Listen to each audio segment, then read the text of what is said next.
एक समय की बात है, एक गांव में विष्णु नाम का एक आदमी अपनी पत्नी शांति के साथ रहता था।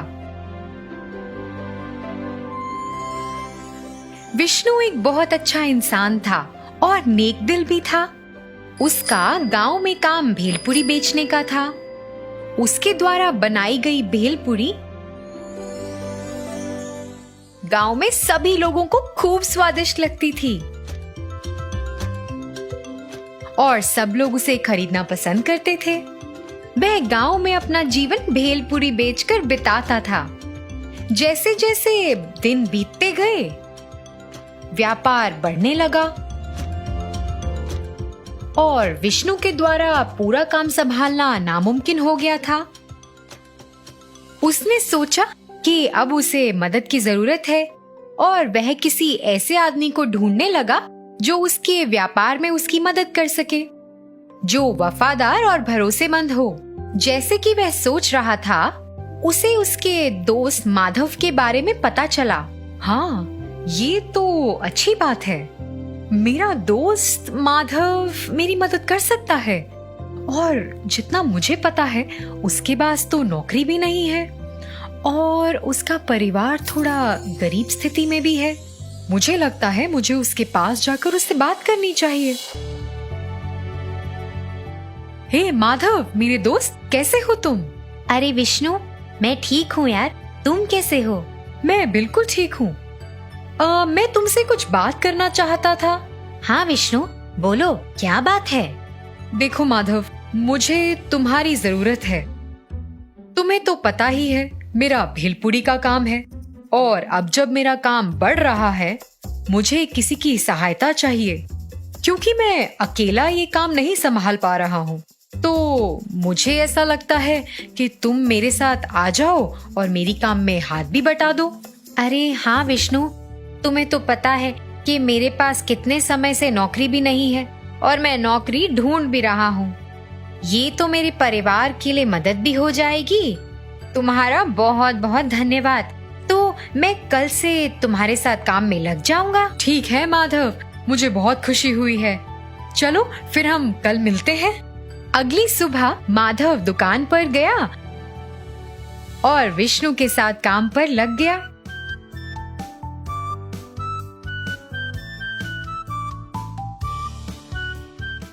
माधव ने भेलपुरी चखी और उसे भी बहुत स्वादिष्ट लगी। विष्णु को अब थोड़ी राहत मिली कि उसका दोस्त माधव उसके काम में सहायता कर रहा है। दोनों साथ में मिलकर भेलपुरी तैयार करते और उसे बेचने जाते। भेलपुरी, भेलपुरी, सबसे स्वादिष्ट भेलपुरी। आइए, इस गांव की सबसे स्वादिष्ट भेलपुरी को चखिए। एक प्लेट सिर्फ 5 रुपए की है। आइए, सभी आइए। माधव को सुनकर सभी लोग जो आसपास थे उसके पास आए।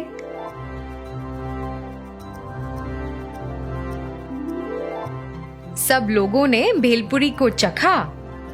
अरे वाह विष्णु, ये तो बहुत अच्छी भेलपुरी है। ये तो हमारे गांव की सबसे बेहतर भेलपुरी है। अंकल, आपकी भेलपुरी तो बहुत अच्छी है। मैं इसे दिन भर खाता हूँ। मुझे ये बहुत पसंद है और मैं आगे भी खाता रहूंगा। धन्यवाद। विष्णु, जो भेलपुरी तुम तैयार करते हो वह बहुत अच्छी है। पूरा गांव तुम्हारी भेलपुरी की प्रशंसा करता है। अरे, ये सब क्या चल रहा है? मैं भी तो यहाँ पे हूँ, फिर भी सभी लोग विष्णु की ही प्रशंसा कर रहे हैं। मैंने भी पूरे दिन संघर्ष किया है, लेकिन मेरी तो कोई प्रशंसा ही नहीं कर रहा। मैं भी बराबर का संघर्ष कर रहा हूँ, भेलपुरी बना रहा हूँ, चिल्ला चिल्ला कर बेच रहा हूँ, लेकिन मुझे बराबरी का हिस्सा तो नहीं मिल रहा है। मुझे इसके बारे में सोचना चाहिए। मुझे निर्णय लेना होगा। विष्णु तो बहुत खुश है, उसका परिवार भी बहुत खुश है। अब मेरा परिवार तो केवल मेरी कमाई पर ही निर्भर है ना। मुझे कुछ करना चाहिए। अब मैं इस गुल्लक की जिम्मेदारी संभाल रहा हूँ, तो मैं इसमें से अपना हिस्सा लूंगा। विष्णु से चोरी छुपे माधव उस गुल्लक से पैसे निकाल रहा था।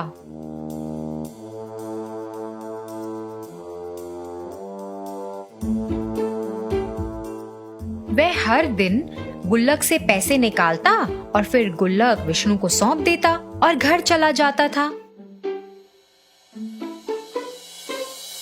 कुछ दिन ऐसे ही बीत गए और विष्णु को ऐसा एहसास हुआ कि उसे व्यापार में कम लाभ हो रहा है। एक दिन उसने गुल्लक को देखा और सोचा कि गुल्लक में तो पैसे भी कम हैं। माधव, सुनो भाई, मुझे ऐसा लग रहा है कि हमें इस काम में कम लाभ हो रहा है और इन दिनों पैसे भी कम आ रहे हैं। मुझे नहीं पता ऐसा कैसे हो रहा है। हम भेलपूरी तो उतनी ही बेच रहे हैं। हाँ दोस्त, मेरी बात सुनो। हमें कम लाभ इसलिए हो रहा है क्योंकि हम भेलपूरी को कम पैसे में बेच रहे हैं। फिर विष्णु सोच में पड़ गया। मुझे समझ नहीं आ रहा कि ये क्या हो रहा है। जब मैं अकेला व्यापार संभाल रहा था तो लाभ भी ज्यादा हो रहा था और अभी भी मैं देख रहा हूँ कि लोग तो भेलपूरी बहुत पसंद कर रहे हैं, मगर कमाई उतनी नहीं हो रही। तो क्या माधव पैसे चुरा सकता है? नहीं नहीं, लेकिन वो तो मेरा अच्छा दोस्त है।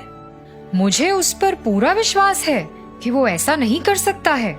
विष्णु की बीवी शांति को एहसास हुआ कि विष्णु थोड़ा परेशान है। जी, मैं देख रही हूँ कि आप कुछ सोच रहे हैं और आप थोड़ा परेशान लग रहे हैं। बताइए, कोई दिक्कत है क्या? विष्णु ने अपनी पत्नी को बताया कि क्या हो रहा है। जी, आप ज्यादा परेशान ना होइए। ये केवल एक छोटी सी समस्या है। देखिए, सच्चाई बहुत लंबे समय तक छुपती नहीं है। जल्द ही इसका खुलासा हो जाएगा। आप जाइए, आराम से सो जाइए। माधव और विष्णु अपने व्यवसाय में लग गए।